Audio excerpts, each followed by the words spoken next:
In less than a month with the Los Angeles Lakers, DeAndre Ayton has already surpassed a milestone that Anthony Davis still hasn't reached with the Dallas Mavericks, and the contrast between the two situations is becoming impossible to ignore. When Ayton arrived in Los Angeles during the offseason, the expectations around him were moderate. Many fans saw him as a solid addition, maybe a complementary piece, someone who could help but not necessarily reshape the team's identity. But that narrative shifted quickly. Ayton stepped into the Lakers system with an immediate sense of purpose, showing strong physical presence in the paint, delivering consistent offensive production, and anchoring the defense with surprising stability. And because of that level of availability and reliability, Ayton has already passed a key mark that Anthony Davis, now with the Mavericks, still hasn't matched. Anthony Davis's move to Dallas in early February was supposed to reshape the Mavericks' frontcourt, but two injuries arrived shortly after his debut, interrupting his rhythm and pushing him to the sidelines for extended stretches. Since joining the Mavericks, Davis has been limited to only 14 regular season games, totaling 425 minutes, a number far below what Dallas expected when they acquired him.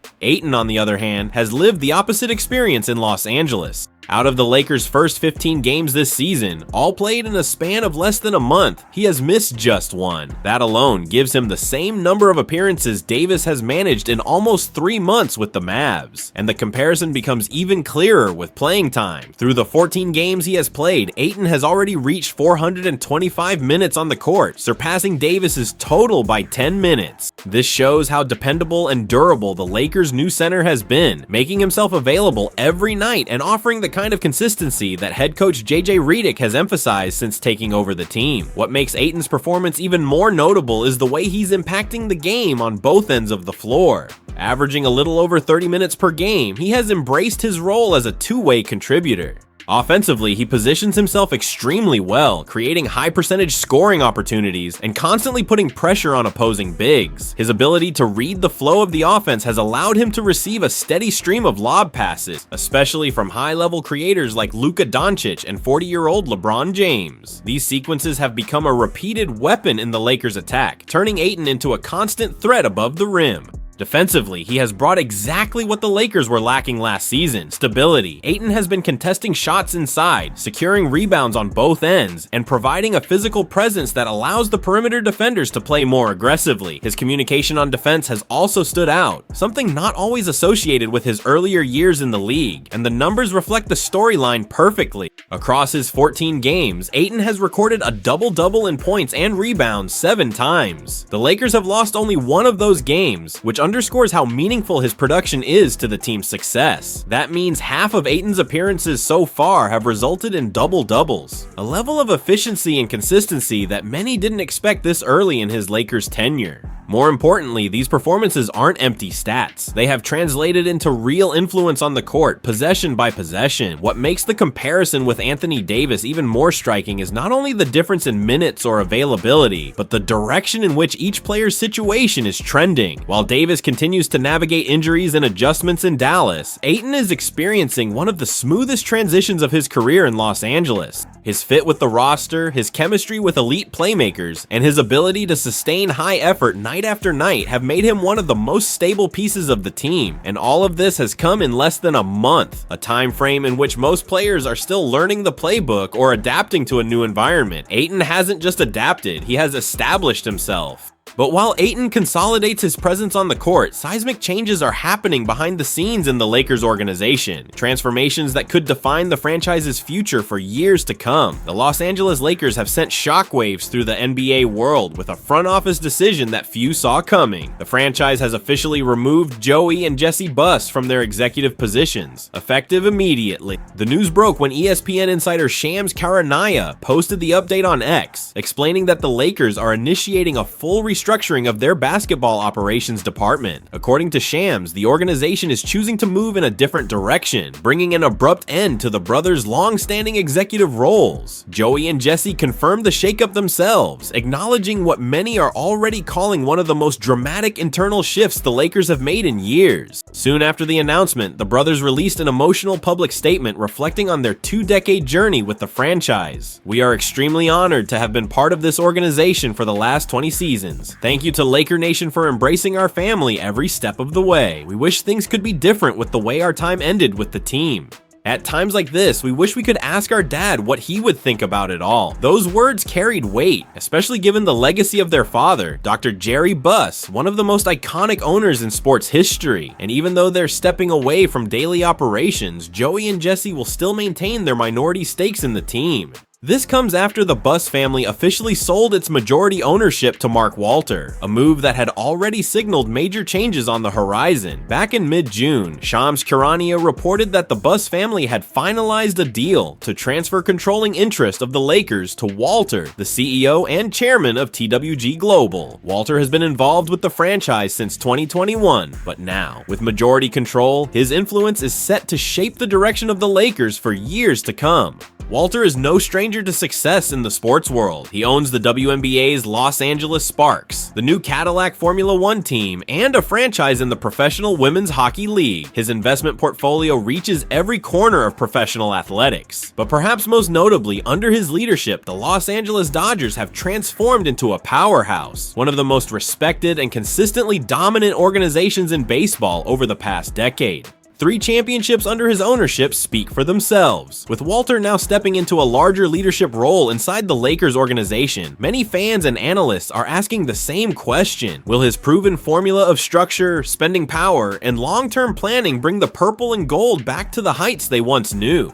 Meanwhile, the departure of Joey and Jesse Buss is particularly striking when you consider their contributions. Jesse served as co-owner, assistant general manager, and director of scouting, responsible for shaping the team's draft strategy and uncovering young talent. Many around the league have credited him with essential draft steals and deep scouting insights that supported the Lakers roster over the years. Joey Buss oversaw the South Bay Lakers, the franchise's G League affiliate, developing young prospects and maintaining one of the better-run developmental programs in the league. Together, the brothers stepped into major leadership roles after their father's passing in 2013, carrying the family legacy through one of the most transitional eras in team history. Their era included the Lakers' 2020 championship run, and as a collective, the Buss family captured 11 titles as majority owners. The timing of this decision raises plenty of questions. Why now? What direction is the organization aiming for under new ownership? And how will this seismic shift impact the Lakers' future, both on and off the court? The league is already buzzing with speculation, and every move from here on will be under intense scrutiny. In related coverage, writer Shea Serrano opened up about how Shaquille O'Neal in his prime Lakers era would dominate or struggle in today's NBA, adding yet another layer to the ongoing conversation about the franchise's past, present, and rapidly changing future.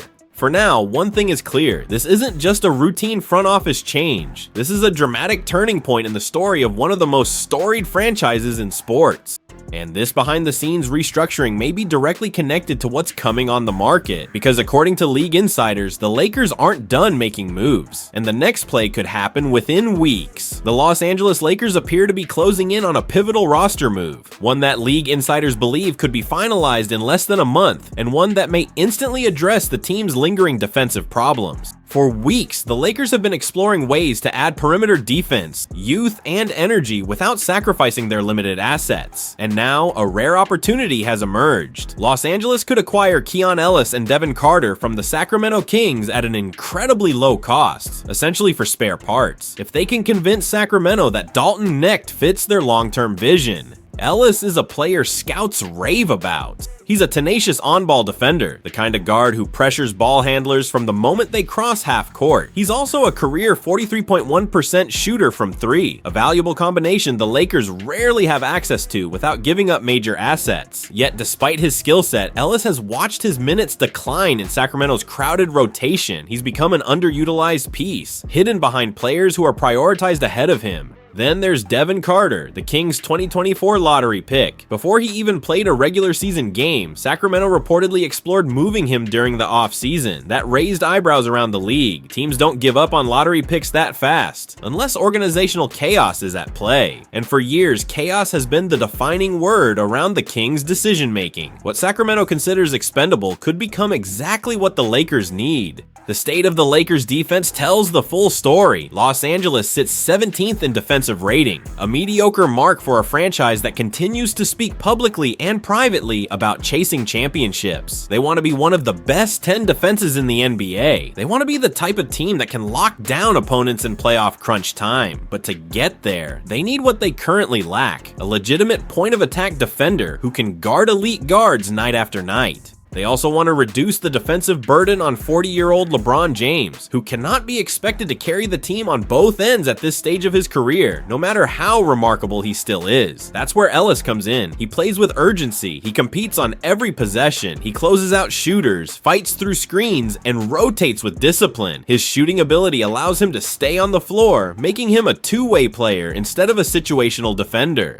And then there's Devin Carter, a player with the explosiveness, strength, and competitive fire to eventually develop into a strong defensive guard. His offensive game is still raw, but his potential is what makes him intriguing. The Lakers have long needed young talent with the ability to grow alongside Luka Doncic, the centerpiece of their future. Carter fits that profile perfectly. Here is the structure of the potential trade. Los Angeles Lakers receive Keon Ellis. Devin Carter, Sacramento Kings receive Dalton Knecht, Jackson Hayes. 2030 first-round pick swap. This is the type of move that looks small on paper, but could age extremely well. Sacramento's front office has been one of the most unstable in the league. Questionable drafts, inconsistent development, and frequent role changes have left them with several players who never reached their potential. The Lakers are betting on that chaos continuing by offering a simple pick swap in 2030. If the Kings remain dysfunctional, that swap becomes a valuable asset for Los Angeles. Meanwhile, Knecht and Hayes are primarily included to match salaries. Knecht already lost his rotation spot the second LeBron returned from injury, a clear sign that the organization doesn't view him as a long-term piece. Hayes, while energetic, is not irreplaceable, though trading him would leave the Lakers thin at center behind DeAndre Ayton. Still, it opens the door for head coach JJ Redick to experiment more often with small ball lineups. More importantly, this deal would align perfectly with the franchise's current roster strategy. Surround Luka Doncic with high-efficiency shooters, disruptive defenders, and players who don't need the ball to make an impact. Ellis checks every one of those boxes. Additionally, while he's set to become an unrestricted free agent this summer, the Lakers will have significant cap space. Bringing him in now gives the organization a chance to evaluate his fit, his discipline, his chemistry with the stars, and his ceiling before committing to a long-term deal. As for Carter, the Lakers would be acquiring a 6.2 guard with burst, toughness, and room to grow.